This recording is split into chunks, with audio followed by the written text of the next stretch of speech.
Je suis maintenant avec Nourdine. Bonjour. Bonjour. Qui est chef de projet, attention, du jeu vidéo Goldorak. C'est ça. Chez Microïd. C'est ça. Voilà, qu'est-ce que tu pourrais dire pour rassurer tous ces fans? Alors, des jeux vidéo, il y en a eu quelques-uns, mais c'était pas sur Goldorak. Sur Goldorak, oui. C'était pas ciblé Goldorak. Là, on fait pour la première fois un jeu vidéo sur Goldorak. Le jeu, en plus, s'appellera Goldorak, le festin des loups. Peut-être que ça pourrait rassurer certaines personnes. On est vraiment, pour les rassurer, je pourrais dire quelques mots, c'est-à-dire, fidélité de la licence par le fait de travailler avec Gonagai main dans la main. Ça, c'est super important. 2, sur l'écriture aussi. On bosse beaucoup avec eux par rapport à ça. Et sur la fidélité visuelle. C'est-à-dire qu'on essaie vraiment d'apporter quelque chose qui rappelle tout de suite le dessin animé. Le traitement graphique, lui, c'est pas un traitement graphique réaliste, c'est un traitement graphique très toon shading qui permet, on va dire, de ne pas dénoter avec le dessin animé. Et donc, du coup, ne serait-ce que par rapport à ça, les fans devraient être conquis, je pense. Mais en tout cas, on fait tout pour. Peuple inférieur de la Terre, j'exige votre reddition totale, immédiate et complète. Monstre! Euphor ne vous a-t-elle pas suffi? Je ne vous laisserai pas détruire la Terre. Frappez fort! Actarus, nous devons intervenir au plus vite. Métamorphose! Goldorak, go! Cette fois, je dois affronter ce monstre. Les radars du Spacer s'affolent.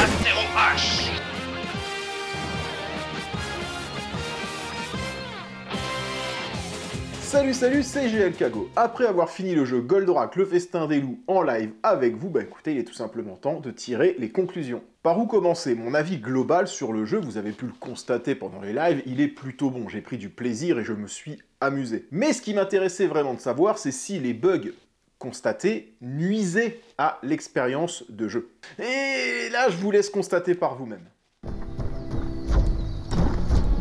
Attends, je me suis bloqué comme un gros con? Non, c'est une blague.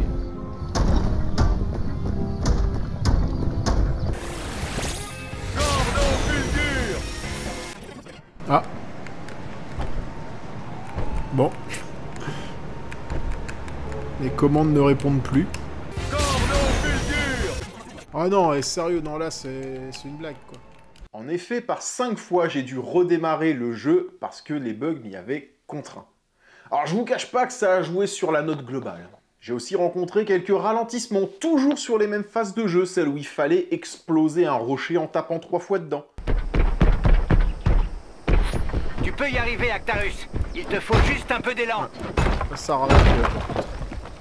Et d'autres chutes de frame pendant certains combats. Bon, ça vraiment, c'était pas super grave. Mis à part ça, j'ai pas été réellement dérangé par d'autres bugs durant ma partie. Parlons un peu du jeu. Il se découpe en 4 grandes phases. Les phases avec Goldorak, les phases en Spacer, les phases en Oveter et les phases à pied.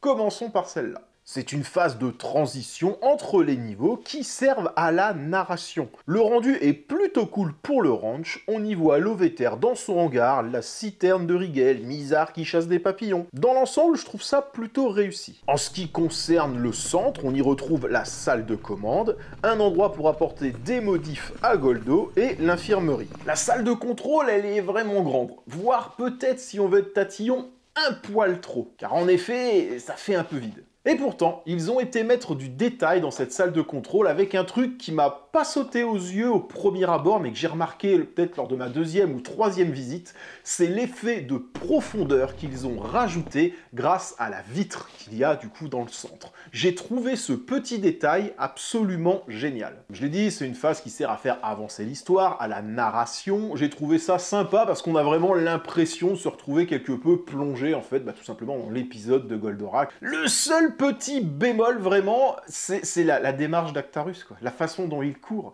Là, j'ai pas compris. Ça tue le charisme un petit peu du personnage quand même. C'est pas grand chose, mais on a plus envie de rigoler qu'autre chose quand on voit ça. Les phases d'OVT. Sur le papier, c'est peut-être la phase qui me faisait le moins envie parce que je ne suis pas fan de ce genre de jeu tout simplement. Après, c'est plutôt sympa, même si on ne ressent pas réellement le danger. En fait, à aucun moment, je me suis dit, merde, je vais perdre parce que c'est trop dur.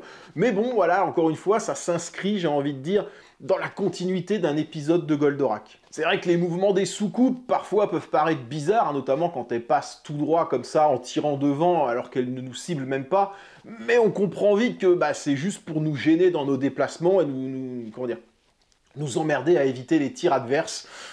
Voilà, c'est une phase que je trouve, au final, cool, pas extrêmement intéressante au niveau de la difficulté, mais je trouve ça bien qu'ils aient mis ça là, et en plus de ça, je trouve que les punchlines d'Alcor sont vraiment super. C'est un peu la même chose avec les phases de Spazer, je trouve ça cool, mais ça manque cruellement de challenge. Même si là, j'ai pris un énorme plaisir dans un certain niveau que je ne décrirai pas trop, même si là encore, je le dis, on n'a pas vraiment l'impression de danger pour notre Goldorak. Et ce qui aurait peut-être été intéressant dans ces phases de jeu, c'est de mettre un compteur de navettes à abattre ou d'objectifs à détruire, comme c'est le cas dans ce fameux niveau dont je ne veux pas trop parler, pour donner un petit peu de challenge. Et genre, si on n'arrive pas à remplir l'objectif, eh bien, on perd la mission et on recommence le niveau. Je pense que ça aurait pu être un plus très intéressant. On a fait les phases à pied, on a fait les phases en OVTR, on a fait les phases en Spazer. On arrive maintenant à la partie la plus importante de cette vidéo, ma promo! La chaîne arrive bientôt à ses 4000 abonnés, d'ailleurs je compte sur vous pour partager cette vidéo, mais aussi la liker et laisser un petit commentaire. Pour les 4000, je prévois une assez grosse vidéo avec pas mal de cadeaux à gagner. Mais tout ça, ça se finance, et vu que j'ai pas envie d'entrer dans un système où tous les mois je viens de quémander 5 balles pour que tu prennes un abonnement, j'ai pris l'option, moi, de réaliser des tirages photos limités, numérotés, signés, fait par mes soins, par ces jolies petites mimines. J'ai même aussi un dessin qui a été fait par un artiste dijonnais, voilà, alors si jamais ça t'intéresse, en plus, les fêtes de Noël arrivent bientôt, donc ça peut te permettre d'offrir un cadeau original et collector. Écoute, c'est pas compliqué, viens me voir en MP. Reprenons le cours de cette vidéo avec les phases de pilotage de Goldorak. C'est clairement le moment que j'ai le plus apprécié. Contrairement à beaucoup de choses qui ont été dites, moi je trouve qu'on ressent quand même un petit peu le poids du robot. J'ai envie de dire, dès que le robot saute et atterrit, la caméra tremble, dès qu'il se met à courir aussi, on a la manette qui vibre.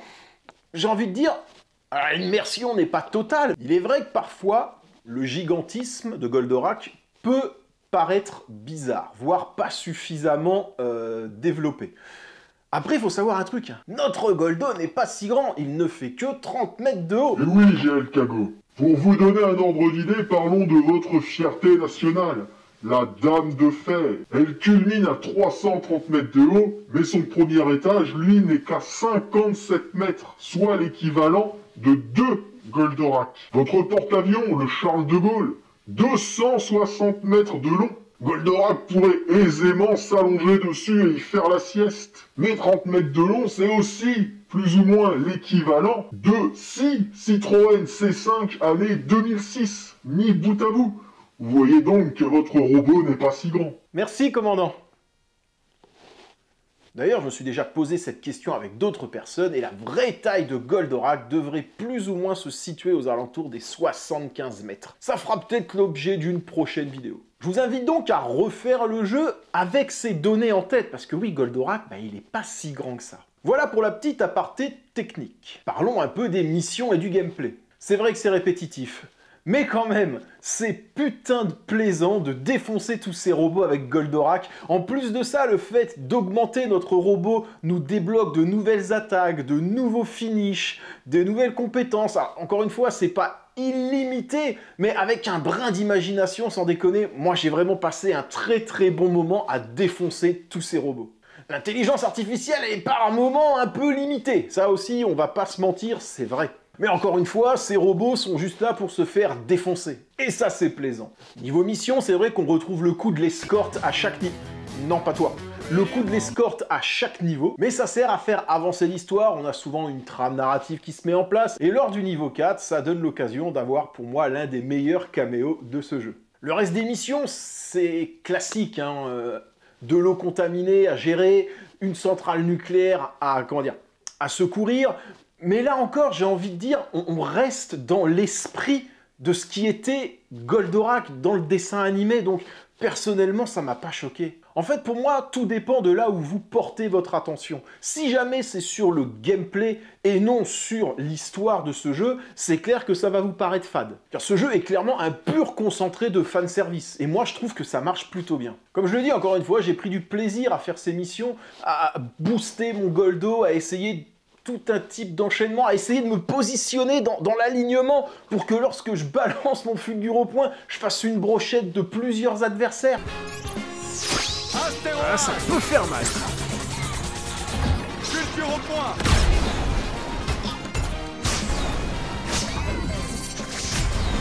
Comme je vous le dis, c'est un jeu basique, mais avec un peu d'imagination, il y a vraiment moyen de se fendre la gueule. Parlons de la difficulté de ces niveaux, ça reste assez simple, on va dire, hein, même si les forges et les arènes ont quand même eu raison de moi plusieurs fois. Mais on va pas se mentir, ce qu'on attend tous, c'est de dézinguer du Golgoth. Bah dites-moi les gens sur YouTube si jamais l'image est floue pour vous. Ah ok d'accord, c'est direct. C'est des phases de jeu que j'ai vraiment adoré parce que là par contre il y a un réel challenge. Tu prends un coup ça va, 2 coups ça passe, 3 coups souvent ça casse. Mention spéciale à Goru Goru que j'ai adoré affronter, en plus dans un décor, dans une carte qui pour moi est peut-être la plus jolie. Un coucher de soleil, de l'eau, un Golgoth, c'est pas le rencard idéal ça? Un peu de déception toutefois sur le boss de fin, que j'ai trouvé trop facile, mais là encore ça vient un petit peu avec la trame scénaristique du coup de l'épisode, et pour rester fidèle, voilà, donc je peux le comprendre on va dire. Moi je vais vous dire, j'avais une crainte sur ce jeu, vraiment une très grosse crainte, parce que c'est quelque chose que j'ai lu et qui au final est faux. C'est que on batte le boss de fin, voilà, et qu'on ait un écran noir avec écrit fin. Voilà, ça c'est quelque chose que je ne voulais absolument pas. Et en fait, ben voilà, pas du tout. On a une fin, on va dire, immédiate qui reprend quasiment trait pour trait celle du dessin animé. On a ensuite une petite scène qui vient légèrement nous teaser une potentielle suite du jeu, si jamais le jeu marche suffisamment. D'ailleurs, si ça se produit Microïd, je suis là pour vous prêter main forte en tant que consultant sur le deuxième opus. Ça, il faut bien vous le dire. Pour finir le jeu, il m'aura fallu entre 6 et 7 heures, la durée des lives, je ne peux pas mentir. Mais la durée de vie s'allonge considérablement si on veut platiner le jeu. Alors platiner le jeu, pour les vieux, ça veut dire le finir à 100% et découvrir tous les secrets, réussir tous les trophées. Là, actuellement, j'en suis à 15 heures et j'ai pas fini. En effet, les maps sont assez grandes quand même, et des fois, il va vous manquer un truc à trouver dans une carte. Et ça, c'est chiant. Il manque pour moi, si je devais apporter une petite amélioration, ce serait peut-être pas un radar, parce que c'est trop facile et trop radical, mais un système de sonar, peut-être de détecteur de lasernium, qui pourrait consommer des cristaux d'énergie, en fait. On active le sonar, on entend un bip avec peut-être une localisation approximative, et il faut ensuite reconsommer une barre d'énergie pour réactiver le bip comme un sonar, en fait, tout simplement. Ça, c'est peut-être un des points qui pour moi pourrait faire office d'amélioration pour une éventuelle suite, parce que là je vous avoue que dans le niveau 3, les canyons, j'en suis déjà à plus de 2 heures à tourner en rond dans ce putain de canyon pour trouver un coffre, et je le trouve pas. Autre chose qui aurait pu être cool, c'est la possibilité via un menu de simplement refaire les combats de boss, sans avoir à recommencer le jeu. Ça c'est quelque chose qui aurait été vraiment cool, parce que je le rappelle, ces phases de combat contre les boss, elles sont vraiment excellentes. Voici donc mon analyse de ce jeu Goldorak, le festin des loups, fait par Microïd et Enroad en version PC. Avant de vous donner ma note finale, je tenais quand même à féliciter, mine de rien, ces deux entreprises d'avoir relevé le défi, ou essayé de relever le défi, ça dépend comme vous voyez la chose, et de nous proposer ce jeu Goldorak, le festin des loups. Oui, c'est pas parfait, oui, il y a des bugs, mais moi, l'histoire m'a vraiment plu, et pour moi, c'est ça que je vais vraiment retenir de ce jeu. Quand on voit toutes les anecdotes qui ont été mises ici et là, on sent vraiment que ça a été fait avec envie et passion. Du coup, après avoir fini le jeu et avant d'écrire cette vidéo, je m'étais arrêté sur une note de 6,5 à cause du fait que j'ai dû relancer 3 fois le jeu lors de ma dernière session. Et puis j'ai écrit cette vidéo avec le sourire, en repensant à tous les bons moments que j'avais passés, voilà, et du coup je me suis dit que 6,5, non, je vais donner un 7, voilà, je vais donner un 7 à ce jeu vidéo, Goldorak, le festin des loups, parce que je sais très bien que je vais y rejouer, j'ai des challenges, j'ai des idées que je veux m'imposer pour finir le jeu. Pour ça, pour me voir faire, je vous invite à me suivre, bien évidemment, sur ma chaîne Twitch GLK Go Gaming. Au cas où t'es pas compris, c'était une petite promo. Allez, va t'abonner. Car je pense qu'il y a des trucs intéressants à faire. Donc voilà, comme je vous l'ai dit, je mettrai un 7 sur 10. J'espère vraiment que ce jeu va remporter suffisamment de succès pour donner envie à Microïd d'en faire une suite. Et encore une fois, si c'est le cas, Microïd, vous avez mon numéro de téléphone.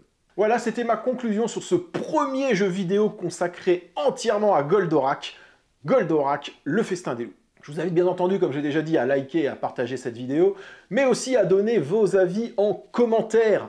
Attention, dans la joie, dans le respect, dans la bonne humeur, dans l'amour des oiseaux et des fleurs. Et surtout l'amour des enfants. Ça fait bizarre dit comme ça. Quoi qu'il en soit, moi je vous laisse, et n'oubliez pas, plus d'abonnés, c'est plus d'impact.